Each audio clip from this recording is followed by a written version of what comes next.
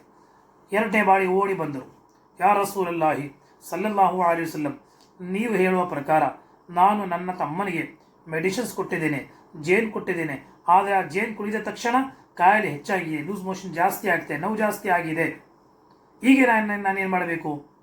ದುನಿಯಾವಿನ doctor ಆದ್ರೆ ಏನು ಮಾಡ್ತಾಯಿದ್ರು? ಹೌದಾ, ಜೇನು ಕುಡಿಯುವಾಗ ಜಾಸ್ತಿ ಆಗಿದೆ, ಹಾಗೆ ಜೇನು ಕುಡಿಯೋದು ಬೇಡ, ನಾನು ಬೇರೆ ನುಸ್ಖಾ, ಬೇರೆ ಒಂದು ಮದ್ದು ನಿಮಗೆ ಬರೆದು ಕೊಡ್ತೇನೆ ಅಂತ ಹೇಳ್ತಾ ಇದ್ರು. ನಬಿ ಮತ್ತು ಡಾಕ್ಟರಲ್ಲಿ ವ್ಯತ್ಯಾಸ ನೋಡಿ. ನಬಿರು ಹೇಳ್ತಾರೆ ಈ ಅಸಲ ಈಗ ಹೋಗಿ ಪುನಃ ಜೇನು ಕೊಡಬೇಕು, ಮೆಡಿಸಿನ್ ಚೇಂಜ್ ಆಗೋದಿಲ್ಲ, ಪುನಃ ನೀವು ಜೇನೇ ಕೊಡಬೇಕು. 2ನೇ ಬಾರಿ ಜೇನು ಕುಡಿತಾರೆ, ಮರದು ಇನ್ನೂ ಜಾಸ್ತಿ ಆಯಿತು, ಕಾಯಿಲೆ ಹೆಚ್ಚಾಯಿತು. ಪುನಃ ಓಡಿ ಬಂದರು, ಯಾ ರಸೂಲಲ್ಲಾಹಿ ಸಲ್ಲಲ್ಲಾಹು ಅಲೈಹಿ ವಸಲ್ಲಂ, 2ನೇ ಬಾರಿ ಕೂಡ ನಾನು ಜೇನು ಕೊಟ್ಟಿದ್ದೇನೆ.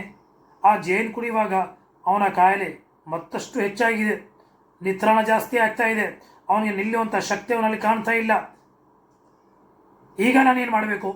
ಸಯ್ಯಿದುನಾ ರಸೂಲುಲ್ಲಾಹಿ ಸಲ್ಲಲ್ಲಾಹು ಅಲೈಹಿ ವಸಲ್ಲಂ ಹೇಳ್ತಾರೆ, ನಿನ್ನ ತಮ್ಮನ ಹೊಟ್ಟೆ ಸುಳ್ಳಾಗಿದೆ, ರಬ್ಬು ನನಗೆ ಹೇಳಿಕೊಟ್ಟ ಇಸ್ಕಿಲ್ ಅಸಲ, ನಾನು ಮದ್ದು ಕೊಡಲ್ಲ, ಕೇಳಿ ಮದ್ದು ಕೊಡ್ತಾಗಿದೆ, ಈಗ ನೀನು ಜೇನೇ ಕೊಡಬೇಕು, ಹೋಗಿ ಇನ್ಶಾಲ್ಲ ಶಿಫಾ ಆಗ್ಬೋದು. 3ನೇ ಬಾರಿಗೆ ಜೇನುತುಪ್ಪ ಕೊಡುವಾಗ ಆ ರೋಗಿಗೆ ಸಂಪೂರ್ಣವಾಗಿ ಆಫಿಯತ್ ಮತ್ತು ಶಿಫಾವನ್ನು ಸಿಗ್ತಾ ಇದೆ. ಅದಕ್ಕಾಗಿ ನಾವು ಕುರಾನ್ ತಿಳಿಬೇಕಾದರೆ ಮುಹಮ್ಮದ್ ರಸೂಲುಲ್ಲಾಹಿ ಅವರ ಪ್ರಕಾರ ನಾವು ಹೋಗಿ ನಾವು ಕುರಾನನ್ನು ತಿಳಿಲಿಕ್ಕೆ ಪ್ರಯತ್ನ ಮಾಡಬೇಕು. ಇನ್ಶಾ ಅಲ್ಲ ಕನ್ನಡ ಚಂದದಲ್ಲಿ ಬರೋದಿಲ್ಲ. 10ನೇ ತಾರೀಕಿಗೆ ಸಯ್ಯಿದತುನಾ ಖದೀಜತುಲ್ ಕುಬ್ರಾ ಅವರ ಆಂಡಿನ ದಿನ, ಅವರ ವಫಾತಿನ ದಿನ, ಅವರ ಉರುಸಿನ ದಿನ. ಎಲ್ಲರೂ ಮಾಡಿರ್ಬೋದು 1 ಯಾಸೀನ್, ಕನಿಷ್ಠ 1 ಯಾಸೀನ್, ಸಾಧ್ಯವಾಗದಿದ್ದರೆ 3 ಇಖ್ಲಾಸ್ ಓದಿ ಆ ಉಮ್ಮಗೆ ನಾವು ಹದಿಯ ಮಾಡಬೇಕು. ಪ್ರವಾದಿಯವರಿಗೆ ಎಲ್ಲ ಟೈಮಿನಲ್ಲಿ ಸಹಾಯ ಮಾಡಿರುವ ಖದೀಜತುಲ್ ಕುಬ್ರಾ ಮಹಿಳೆಯರಲ್ಲಿ ಫಸ್ಟ್ ಮೋಮಿನ್ ಆಗಿದ್ದು, ಪುರುಷರಲ್ಲಿ ಅಬೂಬಕರ್ ಸಿದ್ದೀಕ್, ಮಕ್ಕಳಲ್ಲಿ ಅಲಿ ಇಬ್ನ್ ಅಬಿ ತಾಲಿಬ್, ಮಹಿಳೆಯರಲ್ಲಿ ಫಸ್ಟ್ ಇಸ್ಲಾಂ ಕಬೂಲ್ ಮಾಡಿದ್ದು ಸಯ್ಯಿದತುನಾ ಖದೀಜತುಲ್ ಕುಬ್ರಾ ರದಿಯಲ್ಲಾಹು ತಆಲಾ ಅನ್ಹಾ. ಅವರ ವಫಾತಿನ ದಿನವಾಗಿತ್ತು 10ನೇ ಉಪವಾಸ. ಅಲ್ಲಾಹ್ ಸುಬ್ಹಾನಹು ತಆಲಾ ನಮ್ಮೆಲ್ಲರನ್ನು ಆ ಖದೀಜತುಲ್ ಕುಬ್ರಾ ರದಿಯಲ್ಲಾಹು ತಆಲಾ ಅನ್ಹಾ ಅವರ ತಾರೀಖಿಗೆ